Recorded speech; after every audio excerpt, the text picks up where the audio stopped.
The Arkansas Journeyman Electrician exam is administered by the Arkansas Contractors Licensing Board, also known as the ACL, and is held at various locations throughout the state. To be eligible, you must have at least 8,000 hours of documented electrical experience within the last 10 years. You also must pass the National Electrical Code, also known as NESC, exam. The exam structure is multiple choice questions covering topics such as the NESC, National Electrical Safety Code, known as the NESC, electrical theory, electrical safety, electrical installation and maintenance. The NESC exam is administered separately and is a prerequisite for taking the journeyman exam. A passing score is 75%. To prepare for the exam, review the NESC and NESC thoroughly. Study electrical theory, safety, and installation practices. Practice taking multiple choice exams. Exam resources include the ACB website, the NESC website, the NESC website, Arkansas Electrical Contractors Exam Guide, the NESC Codebook, and online study courses. The exam fee is $100. The exam is open book, but no electronic devices are allowed. Candidates have 6 hours to complete the exam. Results are typically released within 2 to 3 weeks. For additional questions, contact the ACB at 501.324-9748 or. The NESC is a comprehensive set of standards that govern the safe installation of electrical wiring and equipment. It is updated every 3 years, so it is important to use the most current edition. The NESC covers a wide range of topics, including general wiring methods, wiring protection, equipment for general use, special occupancies, special equipment, and special conditions. Some key articles within the NESC to focus on include Article 90.1, which covers the purpose of the NESC to safeguard persons and property from hazards arising from the use of electricity. Chapter 1 of the NESC covers general requirements, including definitions, rules for electrical installations, and examination of equipment. Chapter 2 covers wiring and protection, including topics such as wiring methods, overcurrent protection, and grounding. Chapter 3 covers wiring methods and materials, including topics such as conductors, cables, and raceways. Chapter 4 covers equipment for general use, including topics such as flexible cords and cables, fixtures, and appliances. Chapter 5 covers special occupancies, including topics such as hazardous locations, healthcare facilities, and places of assembly. Chapter 6 covers special equipment, including topics such as electric science, elevators, and data processing systems. Chapter 7 covers special conditions, including topics such as emergency systems, standby power systems, and fire alarm systems. Chapter 8 covers communications systems, including topics such as telephone systems, radio and television systems, and data communication systems. Chapter 9 contains tables and examples that are used throughout the NESC. The NESC covers the safe installation and maintenance of electrical power and communication lines. It is also updated regularly. The NESC covers topics such as clearances, grounding, and strength requirements. Electrical theory is the study of the principles of electricity. It is important to understand electrical theory in order to safely install and maintain electrical systems. Some key concepts in electrical theory include voltage, current, resistance, and power. Voltage is the electrical potential difference between 2 points. It is measured in volts. Current is the flow of electrical charge. It is measured in amps. Resistance is the opposition to the flow of electrical charge. It is measured in ohms. Power is the rate at which electrical energy is transferred. It is measured in watts. Ohm's law states that the voltage across a resistor is equal to the current through the resistor times the resistance of the resistor. This can be written as volts equals amps times ohms. Electrical safety is the practice of working with electricity in a safe manner.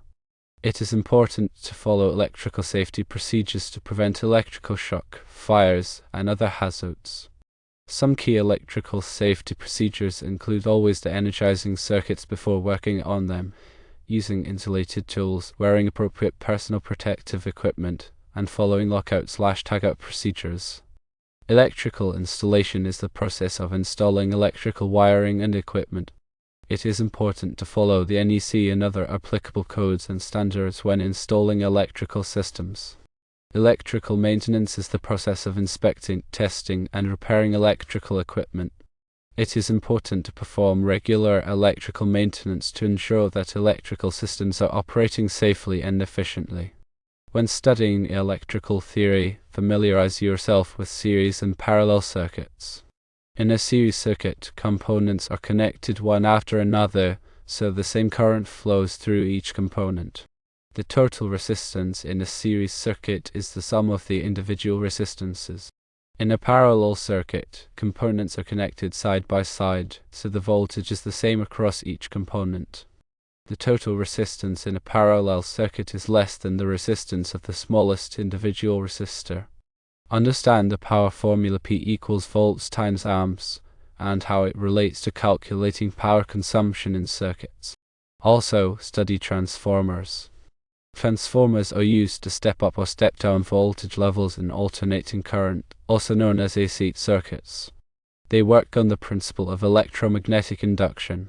Be familiar with transformer types such as step-up, step-down, and isolation transformers and their applications. When it comes to electrical safety, always verify that circuits are de-energized before working on them using a voltage tester. Never assume a circuit is off.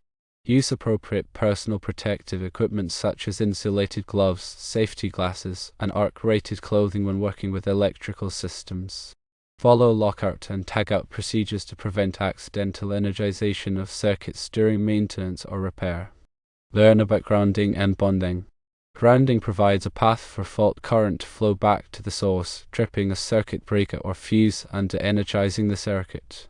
Bonding ensures that all metal parts of an electrical system are at the same potential, reducing the risk of electric shock. Study different types of grounding and bonding methods, such as equipment grounding conductors and grounding electrode conductors. When it comes to electrical installation, understand wiring methods such as using conduit, cable trays, and direct burial cables. Learn how to properly size conductors and overcurrent protection devices for different types of circuits. Be familiar with the NEC requirements for box fill, conductor ampacity, and dating factors. When doing electrical maintenance, perform regular inspections of electrical equipment to identify any signs of damage or wear. Test circuit breakers and fuses to ensure they are functioning properly. Check for loose connections and tighten them as needed.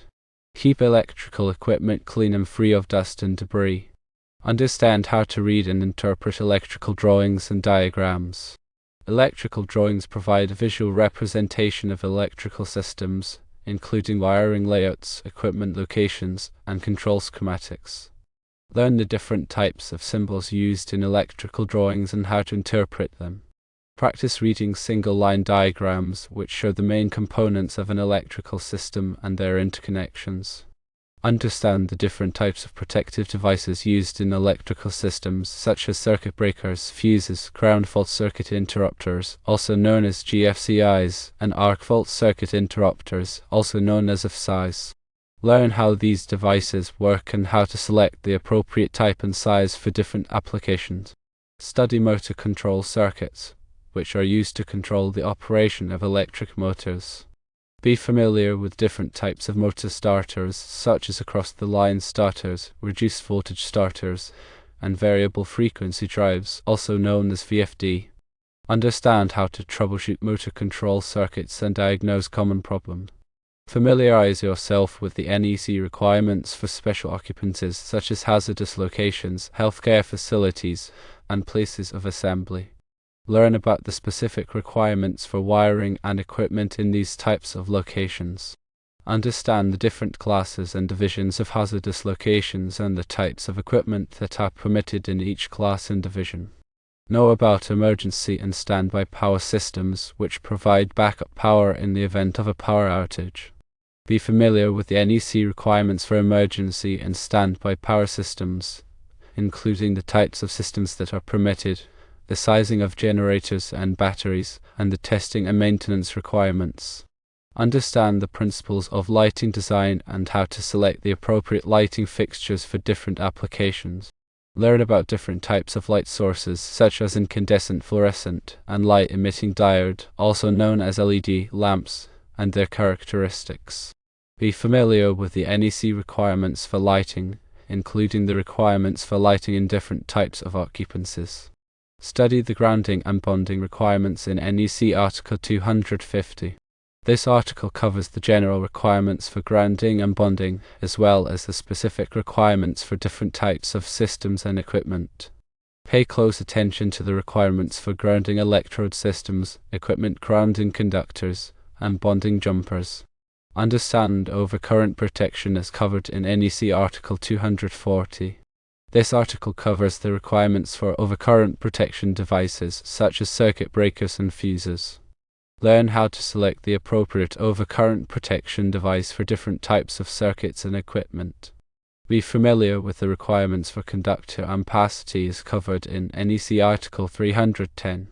This article provides tables and guidelines for determining the ampacity of conductors based on their size, insulation type, and installation conditions. Learn how to apply the dating factors in this article to account for ambient temperature, conductor bundling, and other factors that can affect conductor ampacity. Familiarize yourself with wiring methods and materials as covered in NEC Chapters 3 and 4. These chapters cover the requirements for different types of wiring methods, such as conduit, cable, and raceway. Learn about the different types of conductors, cables, and raceways that are permitted for different applications. Understand the requirements for box fill and conductor bending radius. Know about equipment for general use as covered in NEC Chapter 4. This chapter covers the requirements for different types of equipment such as switches, receptacles, luminaires, and appliances. Learn about the requirements for grounding and bonding equipment, as well as the requirements for installing and using equipment in different types of locations. Study special occupancies as covered in NEC Chapter 5.